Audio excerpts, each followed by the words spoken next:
Olá, tudo bem? No nosso vídeo anterior ficou claro que existe uma diversidade de resíduos sólidos, que eles podem ser classificados quanto às características de origem ou quanto ao perigo que ele acaba gerando. Quando falamos de origem, podemos ter materiais como resíduos de construção civil, resíduos sólidos urbanos ou resíduos de serviço de saúde. Agora, falando sobre um pouco do tratamento, existem diferentes possibilidades em função dessas características, e é isso que vamos falar no vídeo de hoje, então fique ligado.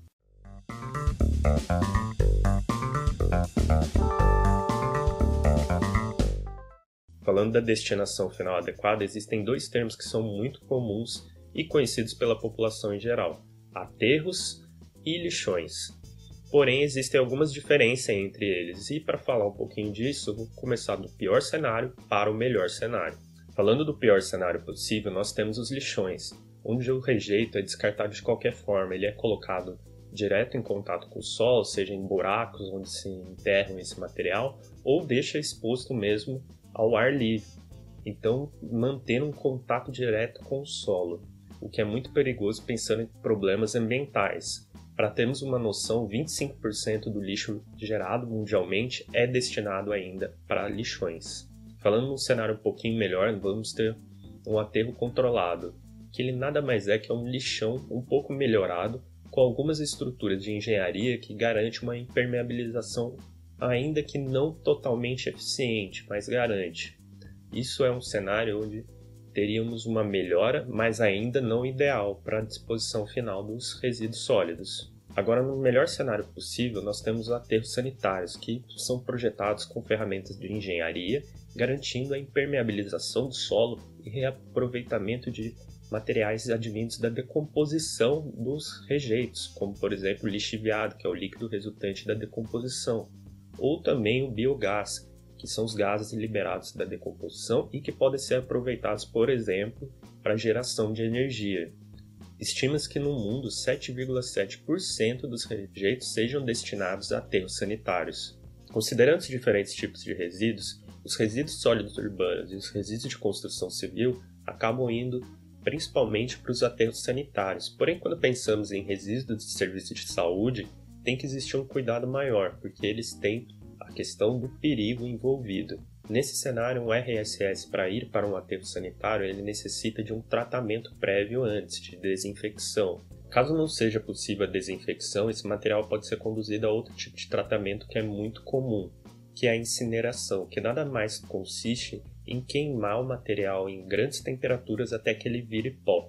Apesar de ser muito utilizado no mundo, a incineração ainda é controversa pelo fato dela ter riscos ambientais envolvidos, como, por exemplo, poluição, o que pode ocorrer se ela não for bem planejada. Cerca de 11% de todos os resíduos gerados mundialmente são destinados à incineração. Já falando da reinserção no ciclo, a gente vai ter duas técnicas principais para isso, que é o reaproveitamento ou a reciclagem. Mas qual que é a diferença deles? Quando falamos de reciclagem, vamos estar falando de técnicas que envolvam a mudança de características físicas, químicas e físico-químicas, ou seja, o material vai ser diferente daquilo que era originalmente.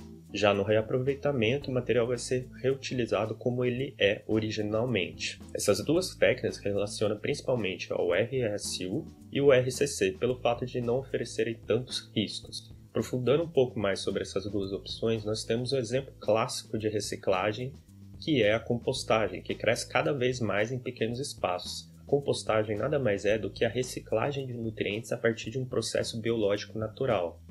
Nela, uma matéria orgânica, como por exemplo uma casca de banana, vai ser convertida a um material chamado composto. Esse composto vai ser rico em nutrientes e vai poder ser utilizado como um adubo natural em plantações e afins.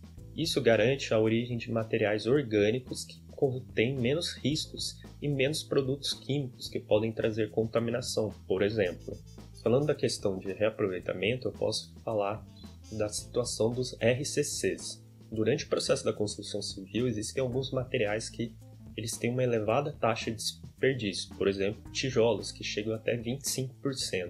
Porém, existem muitas pessoas que reaproveitam isso durante a construção. Um exemplo clássico que você deve conhecer, presente em casa de vó, é aquele piso de azulejo quebrado. Ele surgiu porque muitas fábricas tinham o costume de descartar esse piso quebrado como um rejeito. Algumas pessoas viram ali uma oportunidade de reaproveitar esse material e poder terminar a construção que ela vinha fazendo. Dessa forma, houve o reaproveitamento que virou até moda numa época. Tudo que eu falei no vídeo de hoje engloba técnicas que querem ao máximo melhorar a gestão dos resíduos sólidos. Porém, na realidade, é um pouco diferente essa questão. Existem dificuldades a serem enfrentadas. No nosso próximo vídeo eu vou falar com vocês sobre o contexto brasileiro de gestão dos resíduos sólidos e quais são as dificuldades para aplicar uma gestão de qualidade. Então, até lá!